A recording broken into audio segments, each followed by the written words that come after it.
to the 2020 Empowerment Conference. Hello from the exec team. My name is Josh Foster, co-founder and CEO. And I'm Sharon Pearson, co-founder and CTO. And my name is Marquita, Amoah, the editor-in-chief. We're excited to share this dynamic panel with you today. Please feel free to take notes and join us in the live breakout room to debrief after the panel concludes.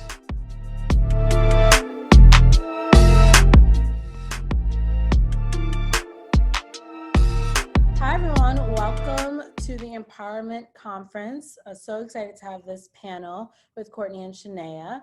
My name is Marquita Amoah, and I am the editor-in-chief of Mint Mag. And I'm really excited to talk to both of you about your impact in both of your work. So I'll just get right into it, right? Sheneya, can you start by letting us know just an introduction of your work and what you're currently doing? Right. So hello, everyone. Super excited to be here with you guys right now. I am Sheneya Wilson, AKA the People's CPA. I am currently a PhD student, real estate investor, and the owner of Fola Financial LLC. So through my company, Fola Financial, is where I exercise my CPA work, where I work with small businesses and I help them build solid financial foundations for their entities. So aside from that, I do offer tax planning because I have this model where in order for us to build wealth, we want to tackle it from two different angles, right? We want to make more money, but then also not pay Uncle Sam an arm and a leg. So that's kind of what I do in a nutshell. Love that. Courtney, do you want to let us know? Absolutely. Thank you so much. And hello, everyone. I'm so excited to be here. Really grateful for this opportunity. For me, I am a kingdompreneur, is how I like to word it. Just because everything that I'm doing as a social entrepreneur is for the kingdom of God. So, and in a nutshell, what I do actually right now is I own an internet marketing company where I help people get paid to shop online.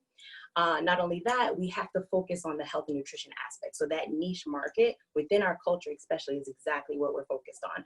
So health and nutrition from the inside out, essentially. Amazing. Both of you are doing great stuff and really things that are really pertinent to what's happening right now. So I really wanted to dive into your impact stories.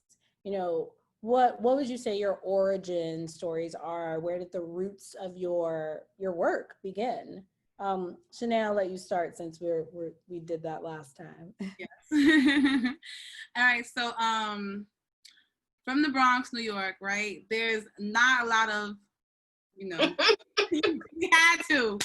had to real quick. But yeah, so I'm from the Bronx, and out there, there's not a lot of opportunity to aspire, right? So there's that quote that we all hear, out of sight, out of mind. And when you grow up in the hood, a lot of things that pertain to wealth aren't on your immediate sight, right? And how can we aspire to do great things if we don't have that influence around us? So from leaving the Bronx, I did go upstate to college in Oswego, New York, and Mooresville State College, so both of those schools.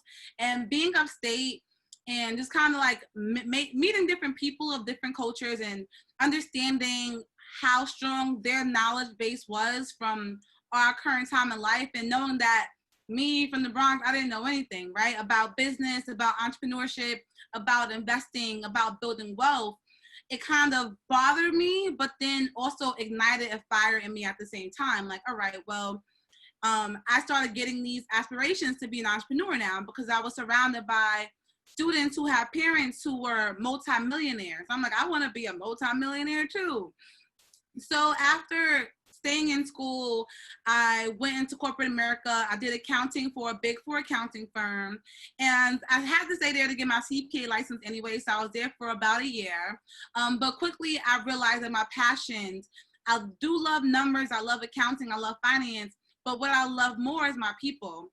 So I wanted to figure out a way to bring my love for corporate, business, finance, and really impact my community. And that's kind of what prompted me to start Fola Financial. So I started my business 3 years ago now. Can I believe I'm saying that? It feels so crazy. Thank you.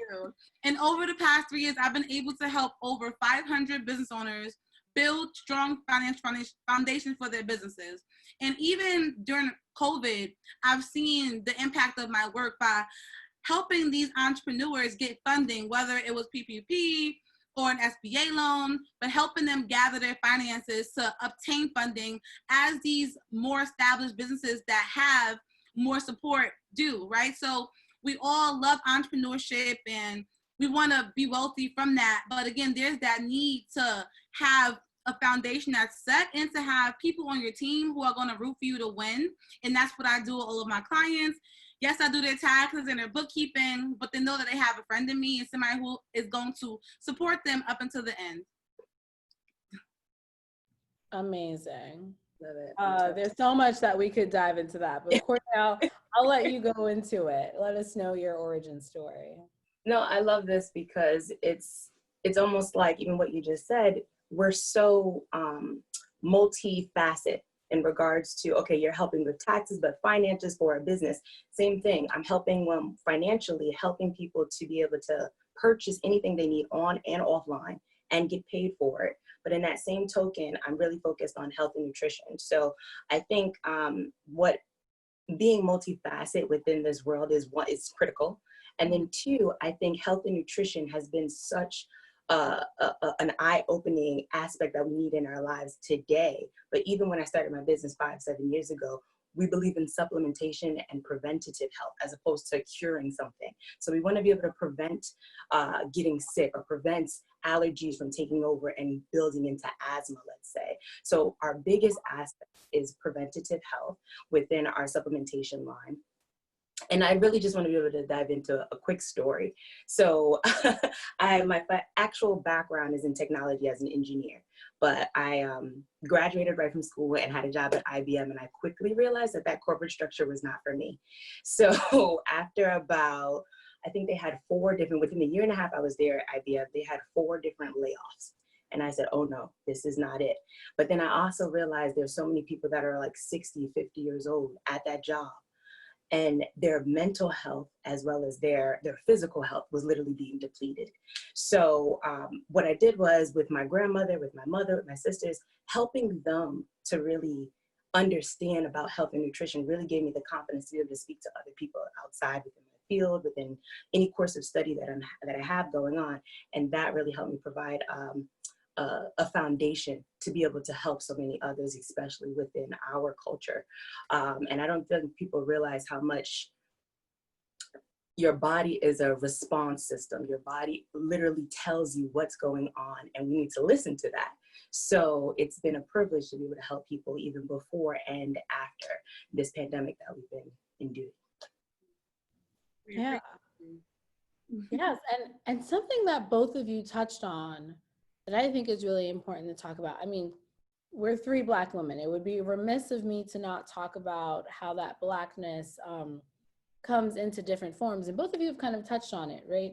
So you both touched on being in corporate spaces and feeling like that wasn't the right space for you. And I wonder if you can go in a little bit deeper to that, you know, not saying we need to talk about how corporate life is crazy, but I do think it is interesting that both of you had different trajectories and still both felt like this is not the space for me. I'd rather do work that centers my people.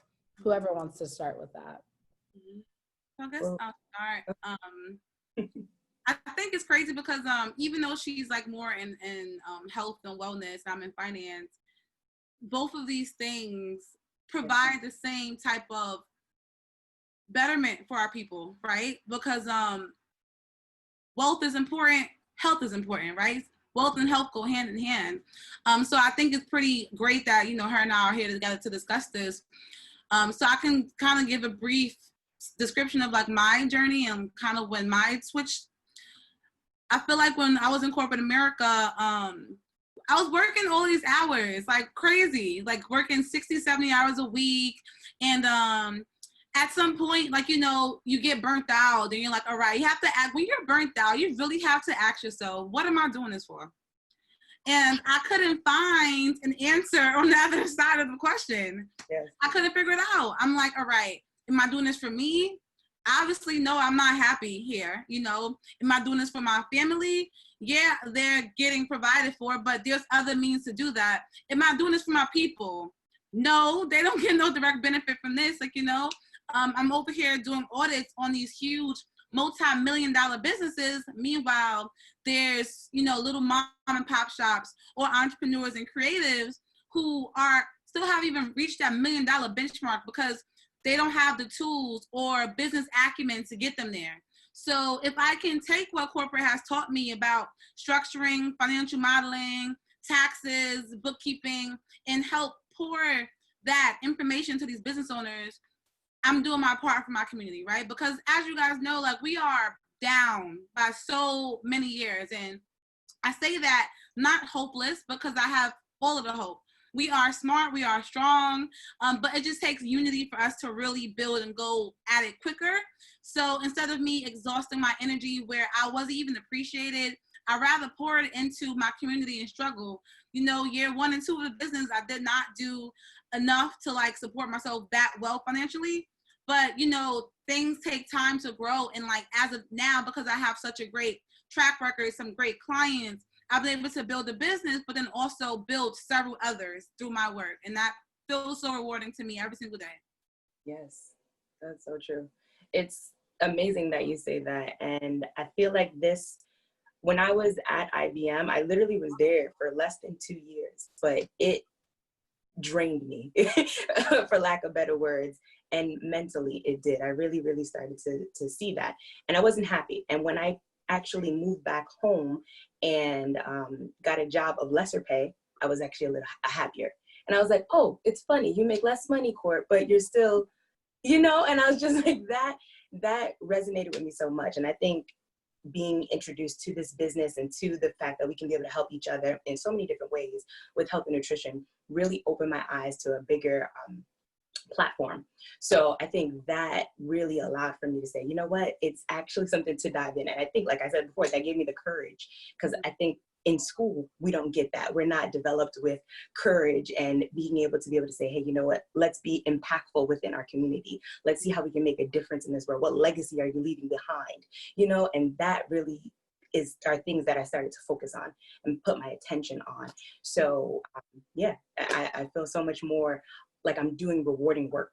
And I think that's what I need to be able to feel sane, if you will. Yeah, and this just makes me think about, you know, I moderated another panel and both of the Black women were kind of saying similar things. I'm interested in this work, so I'm going to put in the time and the effort. And even though, you know, being an entrepreneur is taxing, because I care about this work, because I care about these things, I'm going to put that energy in.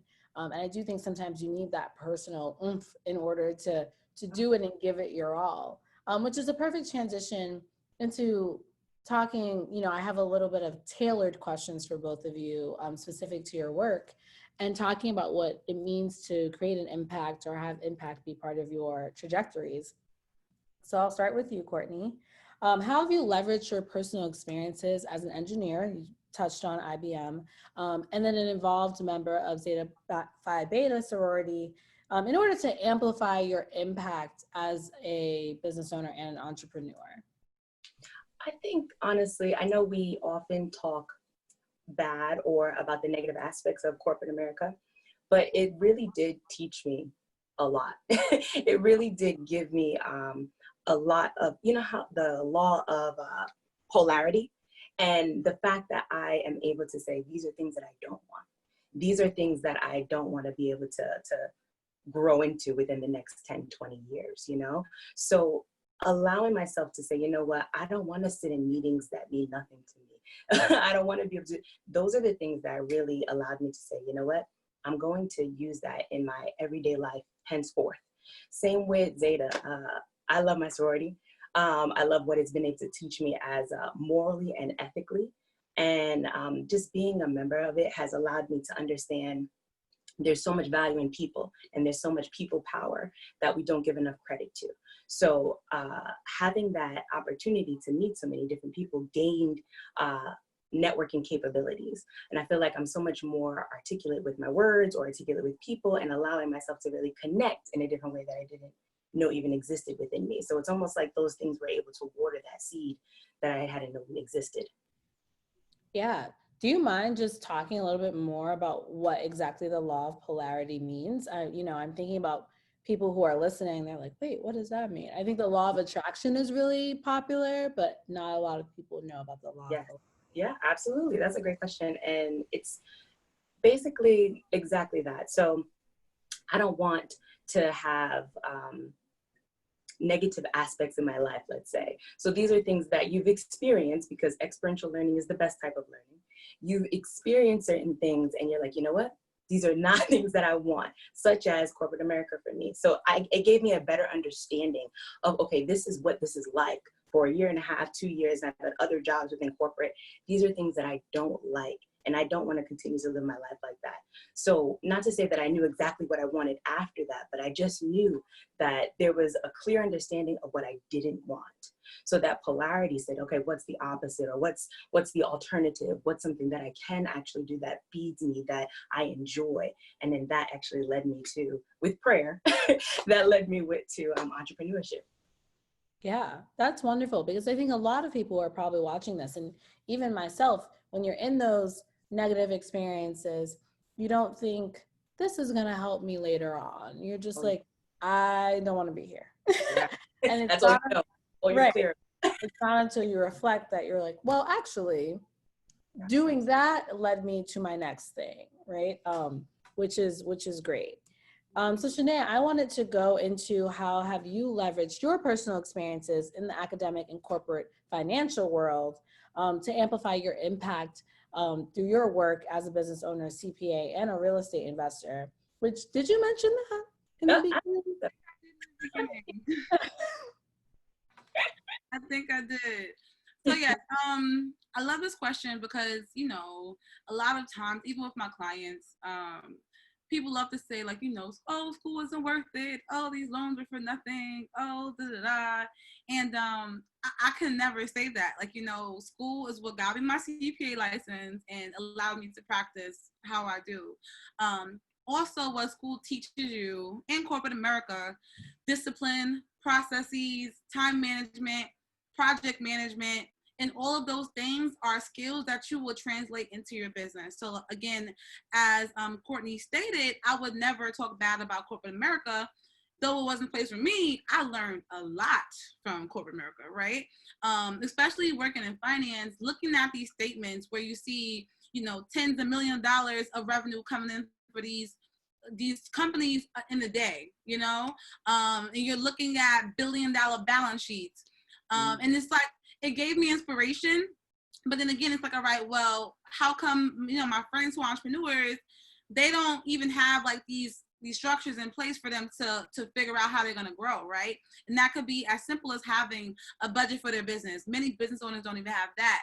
So I learned those skills from corporate, how to analyze statements, how to project out, how to just do monthly analysis. And those are the things I do for my clients, So it's like, I just, again, use my experience in corporate, figured out how to just decrease the level of difficulty that it was at, and then bring it down to my clients for them to understand and comprehend. And then I'm currently a PhD student now at Rutgers University. I study accounting, thank you. I study accounting information systems. So now, I still do study tax law, business law, but studying accounting and technology is now giving me more ideas about how I can utilize technology to help the lives of some of these businesses, right? Because technology increases efficiency. A lot of mom and pop shops that I work with, they have traditional accounting systems. They're doing things by hand still. And it's like, if they realize how much money they'll make by increasing the amount of time they have available to focus on things that really matter in their business and less time on the structure, they'll go a lot further. And again, my goal is to continue to build multi-million-dollar businesses from the businesses that are already established. So I would say that for sure, my academic experience in corporate has definitely gave me the knowledge that I know, and more so the confidence, right? I don't think you can ever start a business venture and not feel confidence because you lack competence. So going to school and working in corporate gave me that competence that I utilized to say, well, I'm about to start this business. Who's going to tell me no? Got my CPA license. I was in corporate for this amount of years, and I have a master's degree working on a PhD. I can start this business, right? It feels a lot better saying that than saying that with nothing behind you. So I think, again, corporate does give you the competence needed for you to achieve confidence. And confidence is key, especially in entrepreneurship, because Lord knows the battle is not always easy and you have these ups and downs. But if you know that you're good at what you do, it's all you need to keep going forward. Yeah, and that kind of makes me want to ask both of you, because you both clearly have this confidence in your work, and you're dealing with other people, you have clients. What do you do to kind of maintain that confidence, right? Especially since being an entrepreneur is a difficult road. I mean, I personally am not one, but I look around and I'm like, woo, I could not. But I really do, like, I admire everyone who is. So are there little things that you do to kind of keep yourself in check or things like that? I would love to hear that. Sheneya, you want to go first? Oh, sure. I mean, so for me, I talk to myself a lot. And to most people in this world, they're like, oh, this girl is crazy. So I talk to myself a lot outside by accident, or like when I'm in a public area.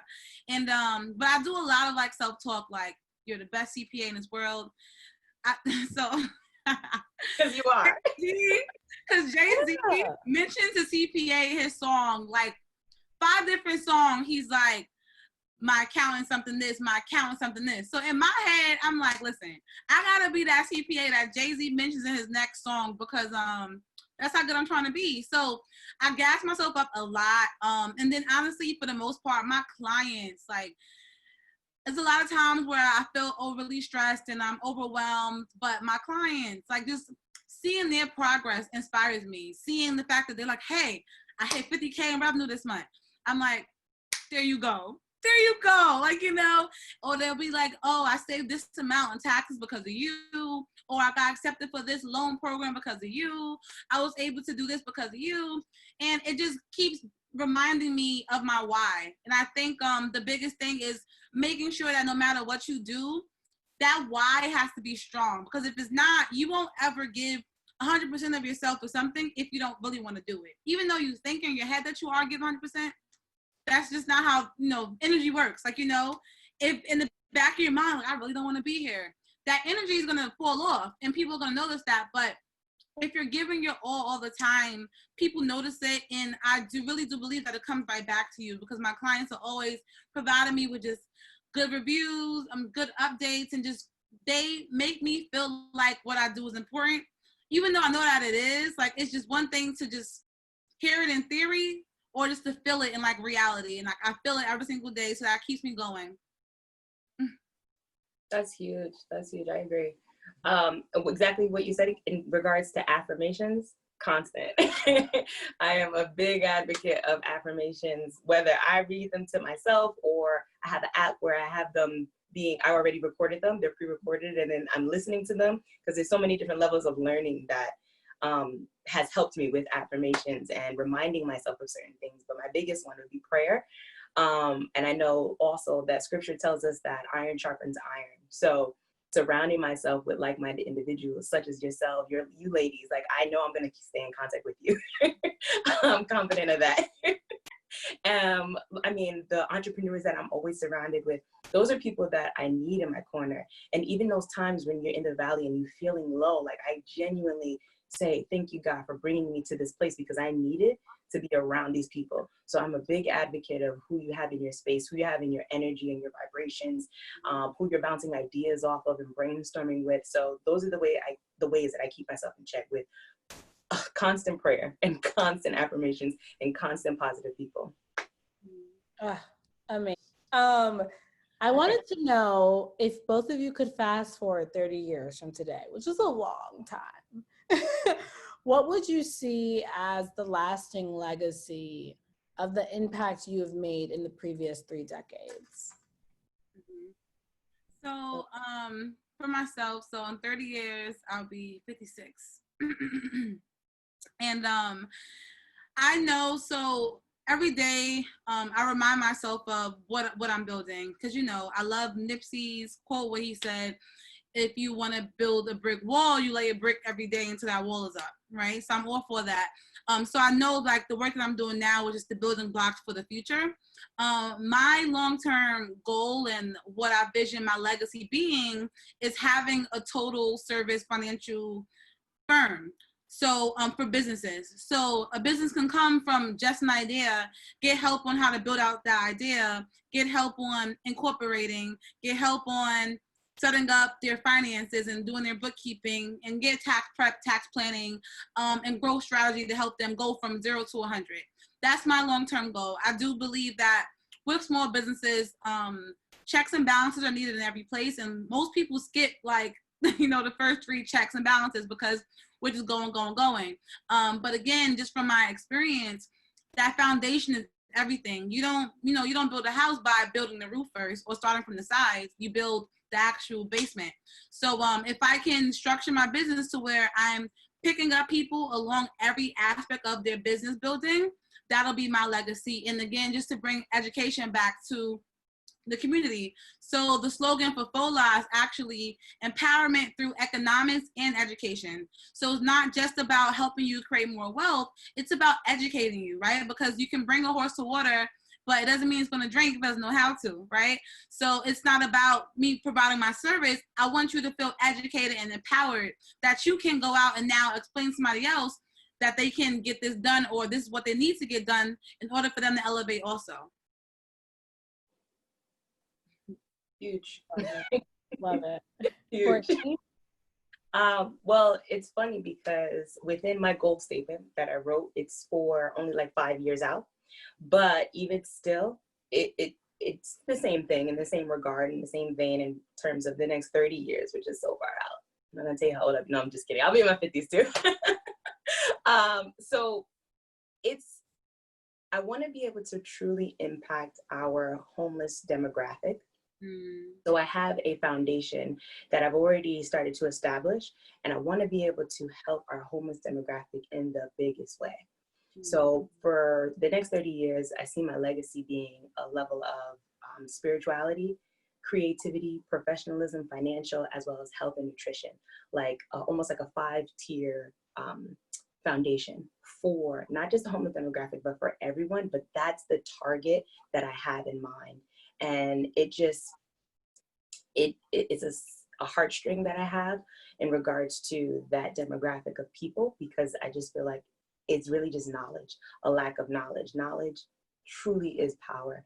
And it's really the implementation and the action that's taken once you know those things that really makes the effective change. So I just want to be able to, same thing, empower and inspire and change positively the lives of others with this foundation. So it's a good question. I know you said you don't want to ask it, but it's actually a good question, because I think as entrepreneurs, we need to have that foresight and to have that vision and the longevity of it, because this is not where we're going to stay forever in this season of our lives. So I can't wait to be able to continue to help more people, and then absolutely look back and say, look at all the lives that I've changed. Look at all the lives that I've been able to impact and help. Yeah, I think the creative in me is just like 30 years. What is that? What does that even mean? Right. But no, I loved both of your answers, and this has been amazing. And I know the people watching this are really going to take from what both of you said. It's so many different facets. So I wanted to know if there are any closing thoughts or any closing pieces of advice that you want to give to everyone who's going to watch this. So my biggest advice would be just to take more control of your life. Like, there's a post that floats around on Instagram that says, being broke is hard, getting rich is hard, pick your hard, right? Especially if you come from the struggle like myself, raised by a single Black mother in the Bronx, New York, it was hard. So again, it's like you can choose to stay where you currently are, but if you're not satisfied, please know that you have every power in your body, in your spirit, in your being that's going to help you get to where you want to be. You just have to stay at it and understand that nothing comes easy. Being broke is hard. Getting rich is harder. But what would you rather? I'd rather fight an uphill battle than stay on a playing field. Absolutely. And what I would say is my favorite quote is that by Dr. Maya. When you learn, teach, and when you get, give. So I want to be able to give to others, but I want other people to realize that you have to pay it forward. So all I would leave us with is the fact that you need to be able to pay it forward to other people. So just like she says, literally continue to teach others what you've learned and what you've mastered, and be able to give an opportunity to the next person so that you can look behind you and say, I've helped so many more people. That's amazing. And that actually reminds me of a Toni Morrison quote where she says, you know, freedom isn't a grab bag for all. Once you're free, your job is then to free someone else. Exactly. So I think the both of you have made that clear that in your impact, you are paying it forward. And that's what's really important. So I just want to thank you both for taking the time to be on the empowerment panel today. Really appreciated it. Absolutely. You were an absolute amazing host.